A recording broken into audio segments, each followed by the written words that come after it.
দুনিয়াতে যে বিষয়গুলো আমাদের ক্ষতির কারণ হয়ে দাঁড়ায় এই 31st নাইট করার কারণে, সেই বিষয়গুলো সংক্ষেপে বলে যাচ্ছি। নাম্বার 1, সেটা হচ্ছে বিজাতীয়দের অনুকরণ। যদি আমরা 31st নাইট পালন করি তাহলে আমাদের ঈমান নষ্ট হয়ে যায়। নাম্বার 2, আমাদের মেয়েদের যে সমস্ত টাইট ফিটিং ড্রেস, আমরা যদি আমাদের কন্যাদেরকে এই টাইট ফিটিং ড্রেস পরাই, সঙ্গে সঙ্গে আমাদের ওই জেনার গুনাহ লেখা হয়। নাম্বার 3, ট্যাটু আঁকা, শরীরে কোনো প্রকারের ট্যাটু আঁকা। নাম্বার 4, কোনো প্রকারের আতশবাজি জ্বালানো। নাম্বার 5, গান বাজনা মদ্যপান করা। নাম্বার 6, বেহায়াপনার মতো চলাফেরা করা। নাম্বার 7, জেনার মতো গুনাহ করা। নাম্বার 8, সময়ের অপচয় করা। নাম্বার 9, কোনো প্রকারের বিধর্মীদের সঙ্গে একত্রতা ঘোষণা করা। নাম্বার 10, এটা হচ্ছে আল্লাহর আয়াতকে বৃদ্ধাঙ্গুলি দেখানো, উপহাস করা, ঠাট্টা করা। বলেন, ইয়া আইয়ুহাল্লাযীনা আমানু লা তাত্তাখিযুল কাফিরিনা আউলিয়া মিন দুনিল মুমিনিন। আল্লাহ পাক রব্বুল আলামিন পবিত্র কুরআনুল কারীমের মাঝে ইরশাদ করেন, তোমরা কাফের বেঈমানদের সাদৃশ্যতা কখনো গ্রহণ করবে না। কাফের বেদুইন যারা খ্রিস্ট ধর্ম, সনাতন ধর্মের অনুসারী, এদের কোনো অকেশন থেকে শুরু করে এদের কোনো ফাংশনে তোমরা নিয়োজিত হবে না। এবং শুভ কামনার মতো যে ঘৃণিত কাজ আছে এটা হলে তোমরা বিরত থাকবে। অন্যত্র আয়াতে আল্লাহ পাক রব্বুল আলামিন বলেন, সূরা আলে ইমরানের মাঝে আল্লাহ পাক রব্বুল আলামিন ইরশাদ করেন, ইন্নাদ-দীনা ইনদাল্লাহিল ইসলাম। আল্লাহ পাক রব্বুল আলামিনের কাছে একমাত্র মনোনীত ধর্ম হচ্ছে ইসলাম। সুতরাং ইসলামকে বাদ দিয়ে পৃথিবীর আর যত ধর্ম আছে সকল ধর্ম বর্ণকে ইসলাম আসার পরে আল্লাহ পাক রব্বুল আলামিন নিষিদ্ধ ঘোষণা করেছেন। এরপরেও আমরা যদি ওই ধর্মের অনুসারীদেরকে অনুসরণ করে তাদেরকে শুভেচ্ছা জানাই তাহলে আমাদের ঈমান চলে যায়, সঙ্গে সঙ্গে ওই বেদুইন এবং নাসারাদের কাতারে আমরা সম্মুখীন হয়ে যাই। এভাবে করে আল্লাহ পাক রব্বুল আলামিন সূরা আলে ইমরানের অন্যত্র আয়াতে বলেন, ওয়ামান ইয়াবতাগি গায়রাল ইসলামি দীনান ফালান ইউকবালা মিন। আল্লাহ পাক রব্বুল আলামিনের কাছে গ্রহণযোগ্য একমাত্র ধর্ম যেটা হচ্ছে ইসলাম ধর্ম। এছাড়া কুরআন নাজিল হওয়ার পরে আল্লাহ পাক রব্বুল আলামিনের কাছে আর কোনো ধর্ম গ্রহণযোগ্য ধর্ম নয়। আমরা যখন দুনিয়াতে এসএসসি পরীক্ষা দেওয়ার পরে, এসএসসি উত্তীর্ণ হওয়ার পরে ইন্টারমিডিয়েটে ভর্তি হই, যখন আমরা ইন্টারমিডিয়েট পরীক্ষা দেওয়ার পর ভার্সিটিতে যাই তখন কিন্তু আমাদের আর নিচে আসার সুযোগ নেই। সুতরাং আমরা যারা তাওরাতের অনুসারী ছিল আগের যুগে, যারা ইনজিলের অনুসারী ছিল, ওটা রহিত হয়ে যাওয়ার পরে পবিত্র আল কুরআন আসার পরে আর ওই ধর্মের অনুসরণ করা, ওই ধর্মকে অনুকরণ করার আমাদের আর কোনো সুযোগ নেই। সেই প্রেক্ষাপটে আমাদের সামনের দিনে দেখা যাচ্ছে একটি অকেশন আছে যেটাকে আমরা 31st নাইট বলে আমরা চিনি। এই যে কাজটা, এটা বিজাতীয় ধর্ম, এটা খ্রিস্ট ধর্ম থেকে এসেছে। এইটার অনুকরণ করা, এইটা অনুকরণের মাধ্যমে আমাদের ঈমানকে বাদ হয়ে যায় এবং দুনিয়াতে 10টি শাস্তি এটার মাধ্যমে আল্লাহ পাক রব্বুল আলামিন আমাদেরকে ভোগ করান। যেই বিষয় সম্পর্কে আমাদের অজ্ঞতা, আমাদের মূর্খতা আমাদেরকে এমন পর্যায়ে নিয়ে গিয়েছে যে আমরা এটাকে কোনো প্রকারের ভ্রুক্ষেপ না করিয়ে বৃদ্ধাঙ্গুলি দেখিয়ে প্রত্যেকটা যুগে যুগে, প্রত্যেকটা সমাজে, প্রত্যেকটা জেলায় জেলায়, প্রত্যেকটা থানায় থানায় ফানুস থেকে শুরু করে যে সকল আতশবাজি ছড়ানোর মাধ্যমে সমাজে বিশৃঙ্খলা সৃষ্টি করি, এর থেকে আল্লাহ পাক রব্বুল আলামিন আমাদেরকে মুক্তি দান করার জন্য কিছু দিক নির্দেশনা দিয়েছেন। আমাদের প্রথমেই জানা দরকার এই 31st নাইট কি আসলে। এইটাকে বলা হয় ইংরেজি সনের সমাপ্তি যখন আমরা হয়, অর্থাৎ 31st নাইট 31শে ডিসেম্বর রাত 12টার পর থেকে শুরু করে এই সময়টা শুরু হয়। এরপর যখন নতুন বছরে আমরা পদার্পণ করি, সামনে হবে 226। এই যে টাইমটা, এটার মাঝখানে আপনারা লক্ষ্য করবেন যে 00 একটা আওয়ার থাকে। সেকেন্ড বলেন, ঘন্টা বলেন এবং মিনিট বলেন, প্রত্যেকটা জায়গায় এটাকে 00 করে দেওয়া হয়। আর এই 00 করার সময় আমরা তৎক্ষণাৎ যে ফানুস থেকে শুরু করে আতশবাজি, বেহায়াপনা, বেলেল্লাপনা, সমাজে মদ্যপান থেকে শুরু করে যত প্রকারের অপকর্মে লিপ্ত হই, এই সম্বন্ধে আল্লাহ পাক রব্বুল আলামিন নিষিদ্ধতা ঘোষণা করেন। পাশাপাশি আল্লাহ পাক রব্বুল আলামিন বলেন, বিজাতীয়দের যদি কেউ অনুসরণ করে, মান তাশাব্বাহা বিকওমিন ফাহুয়া মিনহু, আল্লাহ রাসূল সাল্লাল্লাহু আলাইহি ওয়াসাল্লাম বলেন, যে ব্যক্তি বিধর্মীদের অনুকরণ করবে তারা তাদেরই অন্তর্ভুক্ত হবে। সুতরাং বিধর্মীদের অনুকরণ করলে আপনার জন্য কাল কিয়ামত তাদের সঙ্গেই হওয়ার সবচেয়ে বেশি সম্ভাবনা থাকবে এবং তাদের সঙ্গেই সংঘটিত হবে। যাই হোক, এই 31st নাইট মূলত খ্রিস্ট ধর্ম থেকে আগত। বিংশ এবং ঊনবিংশ শতাব্দীতে খ্রিস্ট রৌম পূজক যারা প্রচুর পরিমাণের মূর্তি পূজা করত, এই মূর্তির পূজার যারা অনুসারী, এই দিক থেকে দিগন্ত আমাদের পয়গম্বর থেকে শুরু করে ইব্রাহিম আলাইহিস সালাম থেকে শুরু করে যত পয়গম্বর এই দুনিয়াতে এসেছেন সকলেই ছিলেন এই মূর্তি পূজার বিরোধিতা। কিন্তু এই মূর্তি পূজাকে আমাদের সামনে এনে এমনভাবে 31st নাইটকে সাংস্কৃতিক আমাদের মাঝে ঢুকিয়ে দিয়েছে, আমরা উপলব্ধি করতে পারি না আসলে এটা কি। এটাকে বলা হয় জানুস। আপনারা সার্চ করে দেখবেন নেটে অনেক সময় জানুস নাম। এই জানুস যখন সার্চ করার পর একটা ছবি আসবে, দ্বিমুখী দুইটা দেবতা, একটা দেবতার হাতে থাকে চাবি এবং অন্যত্র একটা দেবতার হাতে থাকে লাঠি। যখন মানুষ 31st নাইট উদযাপন করার জন্য এই খ্রিস্ট ধর্মের অনুসারীরা ফানুস উড়ায়, তখন তারা মনে করে গত বছরের যত পাপ, এই সব পাপ আমাদের থেকে মুছে গিয়েছে, আর নতুন বছরের যত সব আমাদের মাধ্যমে আমাদের পরবর্তী প্রজন্ম এর থেকে মুক্তি পাবে এবং আমাদের জান্নাতের পথ হয়ে যাবে। সুতরাং অতীতকে নিয়ে বিভিন্ন প্রকারের সমালোচনা থেকে শুরু করে অতীতের যে সকল গুনাহের মাপ চাওয়া এবং সামনের দিনকে ভালো করার জন্য এই জানুস নামের মূর্তিকে অনুসরণ করে বিজাতীয়রা মুসলমানদের ঈমান হরণ করার চেষ্টা করছে।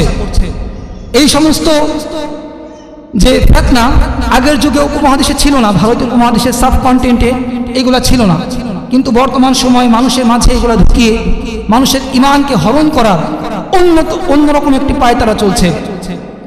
সম্মানিত উপস্থিতি, আলোচনা দীর্ঘ করার সময় নেই, সংক্ষেপে আমি বলে যাচ্ছি 10টি বিষয় আমাদের দুনিয়াবি ক্ষতির সম্মুখীন করে।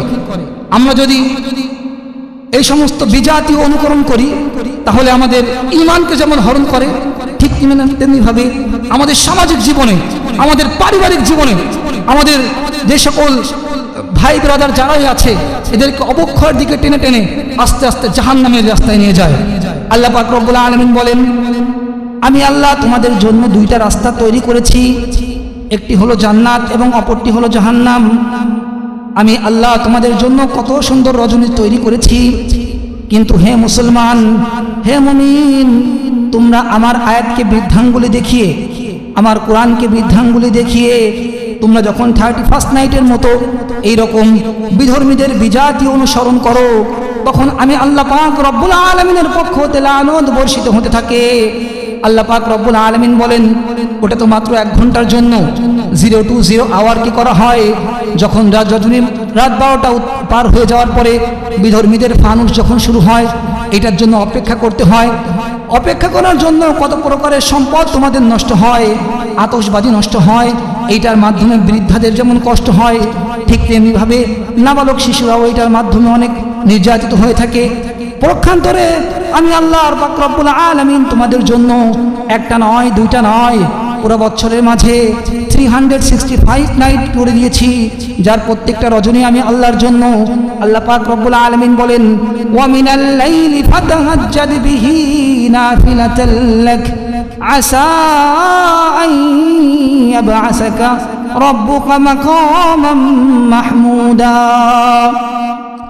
আমি আল্লাহ মুসলমানের জন্য কত রজনী তৈরি করেছি, তার মধ্যে 13 রজনীকে আল্লাহ বিশেষভাবে মর্যাদা দান করেছেন, আর 352টি রাতকে আল্লাহ পাক রব্বুল আলামিন 2 ভাগে বিভক্ত করেছেন।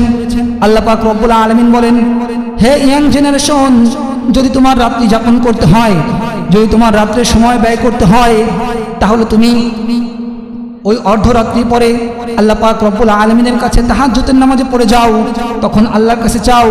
আমার আল্লাহ স্বয়ং আসমান থেকে নিচে চলে আসেন, এসে দেখেন কে আমার আল্লাহকে ডাকতেছে, কে কি চাচ্ছে। যে রিজিক চায় তার রিজিকে বারাকত প্রদান করে, যে আল্লাহর কাছে সম্মান চায় আল্লাহ পাক রব্বুল আলামিন তার সম্মানকে বৃদ্ধি করে দেন। কিন্তু আমরা ওই সকল রজনীকে বৃদ্ধাঙ্গুলি দেখিয়ে আমরা যখন এই খ্রিস্ট ধর্ম অনুসরণ করি, তখন আমাদের নাম সঙ্গে সঙ্গে মুসলমান থেকে কাটা গিয়ে সঙ্গে সঙ্গে ওই বিধর্মী বিধর্মীদের কাতারে পড়ে যায়। মুসলমান ভাইরা আমার কথাগুলো অন্তরের কান দিয়ে বোঝার চেষ্টা করবেন। আল্লাহ পাক রব্বুল আলামিন 13টি রজনীকে বিশেষ গুরুত্ব দিয়েছেন। তার মধ্যে একটি রাত হলো লাইলাতুল কদর, যেই বিষয়ে আল্লাহ পাক রব্বুল আলামিন পবিত্র কুরআনুল কারীমের মাঝে একটি সূরা ইরশাদ করেন। আল্লাহ পাক রব্বুল আলামিন বলেন, ইন্না আনজালনাহু ফি লাইলাতিল কদর ওয়া মা আদরাকা মা লাইলাতুল কদর লাইলাতুল কদরি খায়রুম মিন আলফি শাহর তানাজ্জালুল মালাইকাতু ওয়ার রূহ। আল্লাহ পাক রব্বুল আলামিন দেখেন বলতেছেন, হে উম্মতি মুহাম্মাদি, তোমরা কি জানো নাকি আমি আল্লাহ লাইলাতুল কদরকে এত বারাকা দান করেছি। ওই রজনীতে আমি আল্লাহ পাক রব্বুল আলামিন পবিত্র কুরআনুল কারীমকে লিপিবদ্ধ করেছি, সম্পূর্ণতা দিয়েছি। এরপর আল্লাহ পাক রব্বুল আলামিন বলেন, আসলে লাইলাতুল কদরটা কি তা কি তোমরা জানো নাকি? এটা বলার পর আল্লাহ পাক রব্বুল আলামিন বলেন, লাইলাতুল কদর হচ্ছে এমন এক রজনী, যেই রজনীতে যখন বান্দা আমার জন্য নামাজে দাঁড়ায় যায়, তখন আমি আল্লাহ ওই বান্দার ওই রজনীকে 1000 মাস থেকে উত্তম করে দেই। আল্লাহ পাক রব্বুল আলামিন বলেন, ওই রজনীতে যারা জিকির সদকায় লিপ্ত হয় তাদেরকে আমি প্রচণ্ড পরিমাণে সওয়াব বৃদ্ধি করতে থাকি। আল্লাহ পাক রব্বুল আলামিন বলেন, আমার মুসলমান কোনো বান্দা যদি ওই সময়টায় মৃত্যু সজ্জায় পতিত হয়ে থাকে, তখন আমি তাকে সব এমন পর্যায়ে নিয়ে যাই যে ওই মৃত্যু সজ্জায় পর্যন্ত আমি তাকে লাইলাতুল কদরের সওয়াব দিতে থাকি। কিন্তু আমরা আসলে ওই সূরাতুল কদরকে বাদ দিয়ে, আমরা আল্লাহর কুরআনকে বাদ দিয়ে এই বিধর্মীদের যে অনুকরণে লিপ্ত, এর মাধ্যমে আমরা ঈমান তো হন্য হয়েই যায় আমাদের, পাশাপাশি আমাদের মস্তিষ্ককে বিভিন্ন করে ফেলে, আমাদের মাথা বিবেককে বিদীর্ণ করে আমাদেরকে পাগল বানিয়ে ফেলে। দুনিয়ার মোহ, দুনিয়ার লোভ, দুনিয়ার লালসা আমাদেরকে আচ্ছন্ন করে রাখে। এই যে মায়াজাল, বিভিন্ন প্রকারে আচ্ছন্ন করা, আমাদেরকে আকৃষ্ট করা, গুনার দিকে নিয়ে যাওয়া, এগুলা বিজাতীয়দের একটি সংস্করণ মাত্র। বিজাতীয়রা মুসলমানদেরকে টার্গেট করে যে কিভাবে মুসলমানদের ঈমানকে হরণ করা যায়। তার মধ্যে অন্যতম একটি হচ্ছে এই সাংস্কৃতিক বিষয়ে হস্তক্ষেপ করা, আর 2 নম্বর বিষয় হচ্ছে শিক্ষাঙ্গনে ধ্বংস করে দেওয়া। আমরা যখন বাঙালি কোনো নববর্ষ আমরা পালন করি, তখন সেটাও যদি আমাদের ইসলামের সাংঘর্ষিক হয়, তাহলে সেটাকেও আমাদের থেকে বাদ দিতে হবে। তা না হলে মুমিন ব্যক্তি সর্বপ্রথম যেটাকে পালন করবে সেটা হচ্ছে তার ইসলাম, তার ঈমান, তার কুরআনকে অনুধাবন করা। কিন্তু মুসলমান ব্যক্তি যখন কুরআনকে বৃদ্ধাঙ্গুলি দেখিয়ে এই সমস্ত বিজাতীয়দের অনুসরণ করে, তখন আল্লাহ পাক রব্বুল আলামিনের পক্ষ হতে এই সমস্ত মুসলমানদের উপর লানত বর্ষিত হতে থাকে। দেখেন আল্লাহ পাক রব্বুল আলামিন কি বলতেছেন, সূরা কদরের রাতকেই দিয়ে শেষ করেন নাই। আল্লাহ পাক রব্বুল আলামিন আরো একটি রজনীকে দিয়েছেন মুসলমানদের জন্য, সেটা হচ্ছে আমরা বলি শবে বরাত, যেটা আমরা কি বুঝে থাকি শবে বরাত, আর হয়তো কিছুদিন পরে যেটা আমাদের মধ্যে আসবে ফেব্রুয়ারি মাসের হয়তো 4 তারিখ। তো এই যে রজনীটা, এটাকেও আল্লাহ কি বলছেন দেখেন, এত এত বারাকা দিয়েছেন আল্লাহ এই রজনীকে, যে এই রজনীতে যদি কেউ ইবাদত করে আল্লাহ পাক রব্বুল আলামিন তার পিছনের সমস্ত গুনাহ খাতাকে মাফ করে দেন। গেল 2টা রজনী, স্পেশাল রজনীর অন্যতম একটি হচ্ছে সূরাতুল কদরের মাঝে আল্লাহ পাক রব্বুল আলামিন বলেন, একটি সূরার মাধ্যমে বলেন লাইলাতুল কদরের অনেক ফজিলত, এত কথা বলার সময় এখন নাই।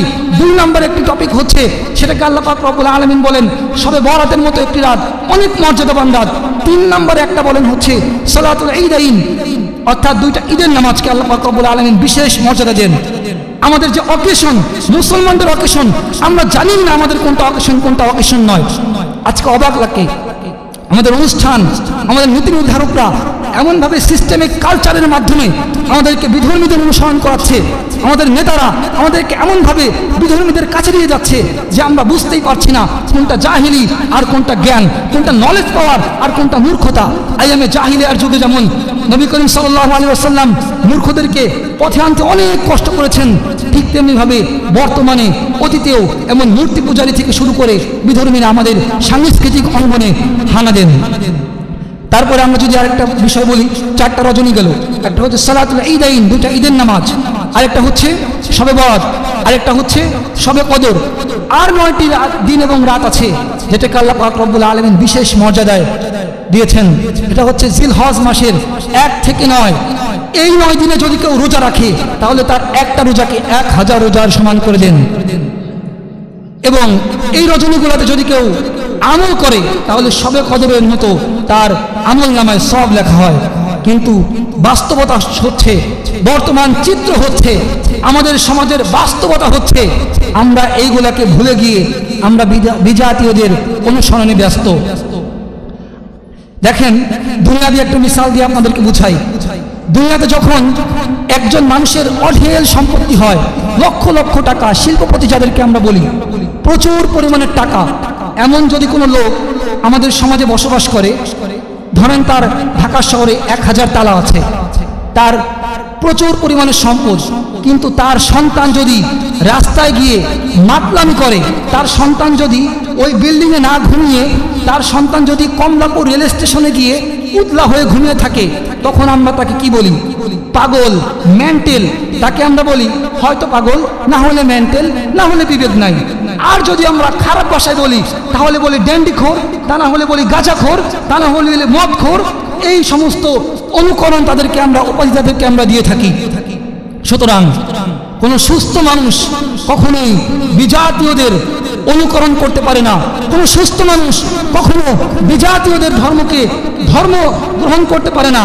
আজকে কষ্টের বিষয় হলেও সত্য, আজকে এই 25 ডিসেম্বর যে খ্রিস্টানদের যে বড়দিন গেল, এখানে মুসলমান গিয়ে কীভাবে শুভকামনা জানায়। আপনি প্রতিবেশীর সঙ্গে কথা বলতেই পারেন, শুভকামনা রাখতেই পারেন, হ্যান্ডশেক করতেই পারেন, তাদের সঙ্গে আপনি ব্যবহারের দিক দিয়ে হোক, নৈতিকতার দিক দিয়ে হোক, তাদের সাথে আপনার চলাফেরা থাকতেই পারে, কিন্তু আপনার ইমানি দায়িত্ব হলো তাদেরকে শুভকামনা না জানানো। কিন্তু আজকে বড়দিনের শুভকামনা জানানো হচ্ছে। আজকে মুসলমানরা হিন্দুদের মণ্ডপে গিয়ে যে সমস্ত এই কালচারের সাথে মিশে গিয়ে তাদেরকে শুভকামনা জানাচ্ছে, এর মাধ্যমে আমাদের ইমানকে হরণ করে দেওয়া হচ্ছে। মুসলমান ভাইরারে আমার কথাগুলো অন্তরে দিয়ে দিয়ে বোঝার চেষ্টা করবেন। আল্লাহ পাক রব্বুল আলামিন বলেন, আল-ইয়াওমা আকমালতু লাকুম দীনাকুম ওয়া আতমামতু আলাইকুম নি'মাতি ওয়া রাদিতু লাকুমুল ইসলাম দীনা। আমি আল্লাহ পাক রব্বুল আলামিন ইসলামকে পরিপূর্ণ করে দিয়েছি। আমি আল্লাহ পাক রব্বুল আলামিন ইসলাম কোরআনের মাঝে সমস্ত বিষয়ের প্রেসক্রিপশন দিয়ে দিয়েছি। আমি আল্লাহ পাক রব্বুল আলামিন এই কোরআনের মাঝে প্রত্যেকটা বিষয়ের সলিউশন দিয়ে দিয়েছি। কোনটা হয়তো সংক্ষেপে, কোনটা হয়তো আবার দীর্ঘ করে। যেভাবে আমরা যখন ডক্টরি পড়ি, যখন আমরা ইঞ্জিনিয়ার হই, যখন আমরা একটা বই প্রথমে রিসার্চ করি, যখন আমরা 9-এ উঠি তখন আমরা টেন্স দিয়ে শুরু করি, তারপর যখন আমরা ইন্টারমিডিয়েটে যাই তখন আমাদের বাক্যগুলো আরেকটু বড় হয়। ঠিক তেমনিভাবে কোরআনের মধ্যে আল্লাহ পাক রব্বুল আলামিন সংক্ষিপ্ত আকারে প্রত্যেকটা বিষয়ের প্রেসক্রিপশন দিয়ে গিয়েছেন। ওখান থেকে আল্লাহ পাক রব্বুল আলামিন ওইখান থেকে রাসূল সাল্লাল্লাহু আলাইহি ওয়াসাল্লামের হাদিসের মাধ্যমে আমরা প্রেসক্রিপশন নিয়ে সেই অনুযায়ী চলার তৌফিক দান করি। সেভাবে আমাদের পথ নির্দেশনা দেখান রাসূল আকরাম সাল্লাল্লাহু আলাইহি ওয়াসাল্লাম। আসলে সময় সংক্ষিপ্ত থাকার কারণে আমি বিষয়গুলো শেষ করতে পারলাম না। তারপরে আমি মূল বিষয় 10টা বিষয় যেটা বলেছিলাম, দুনিয়াতে যে বিষয়গুলো আমাদের ক্ষতির কারণ হয়ে দাঁড়ায় এই 31st নাইট করার কারণে, সেই বিষয়গুলো সংক্ষেপে বলে যাচ্ছি। নাম্বার 1 সেটা হচ্ছে বিজাতীয়দের অনুকরণ। যদি আমরা 31st নাইট পালন করি তাহলে আমাদের ঈমান নষ্ট হয়ে যায়। নাম্বার 2, আমাদের মেয়েদের যে সমস্ত টাইট ফিটিং ড্রেস, আমরা যদি আমাদের কন্যাদেরকে এই টাইট ফিটিং ড্রেস পরাই তাহলে আমাদের ঈমান নষ্ট হয়ে যায়। আমাদের সঙ্গে সঙ্গে আমাদের ওই জেনার গুনাহ লেখা হয়। নাম্বার 3, ট্যাটু আঁকা, শরীরে কোনো প্রকারের ট্যাটু আঁকা। নাম্বার 4, কোনো প্রকারের আতশবাজি জ্বালানো। নাম্বার 5, গান বাজনা মদ্যপান করা। নাম্বার 6, বেহায়াপনার মতো চলাফেরা করা। নাম্বার 7, জেনার মতো গুনাহ করা। নাম্বার 8, সময়ের অপচয় করা। নাম্বার 9, কোনো প্রকারের বিধর্মীদের সঙ্গে একত্রতা ঘোষণা করা। নাম্বার 10, এটা হচ্ছে আল্লাহর আয়াতকে বৃদ্ধাঙ্গুলি দেখানো, উপহাস করা, ঠাট্টা